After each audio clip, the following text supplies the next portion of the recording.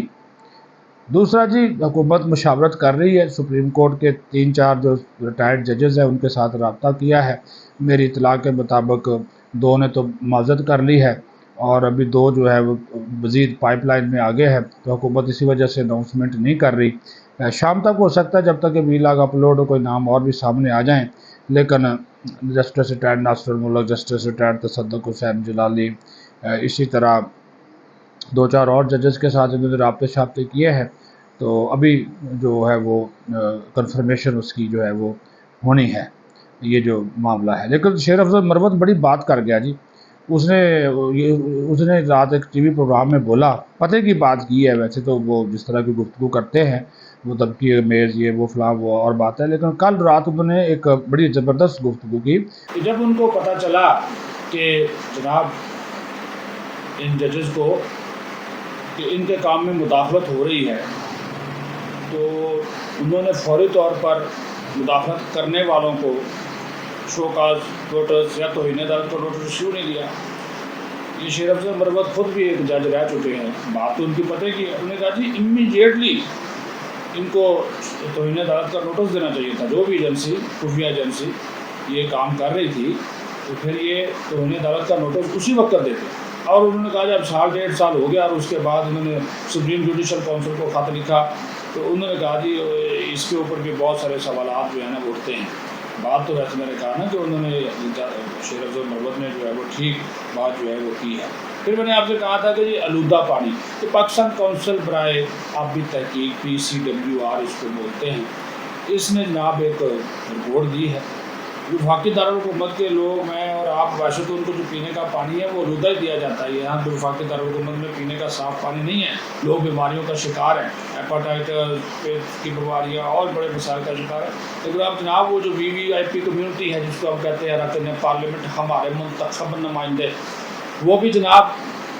ان کو بھی جو پینے کا صاف پانی دیا جا رہا ہے وہ آلودہ ہے، ٹھیک ہے جی۔ اور یہ نمونے لیے گئے واٹر ٹینک سے، واٹر کولر سے، ڈپٹی اسپیکر کے کمرے میں جو واٹر کولر لگا ہوا اس کا پانی آلودہ، اسپیکر کے کمرے میں جو لگا ہوا اس کا پانی آلودہ، تو بھائی وہ تو پھر سارا پھر دیکھ لیں۔ اور جو لاجز، سرکاری لاجز ہیں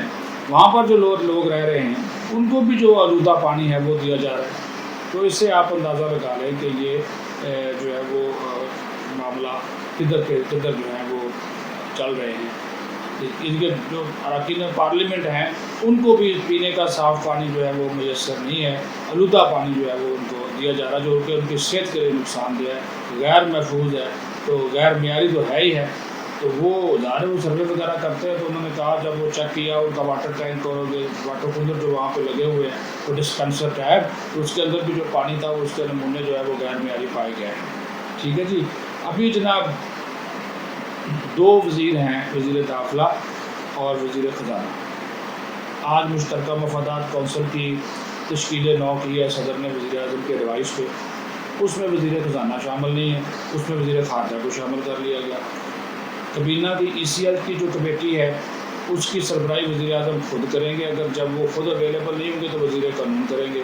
ECL میں ڈام وزارت داخلہ ڈالتی، لیکن وزارت داخلہ کا وزیر اس میں شامل ہی نہیں ہے۔ ECL کا سیکریٹریٹ جو ہے وہ وزارت داخلہ میں ہے، لیکن وزیر داخلہ شامل ہی نہیں ہے۔ تو بھائی جان یہ چونکہ دونوں جو ہے وہ نئے ہیں،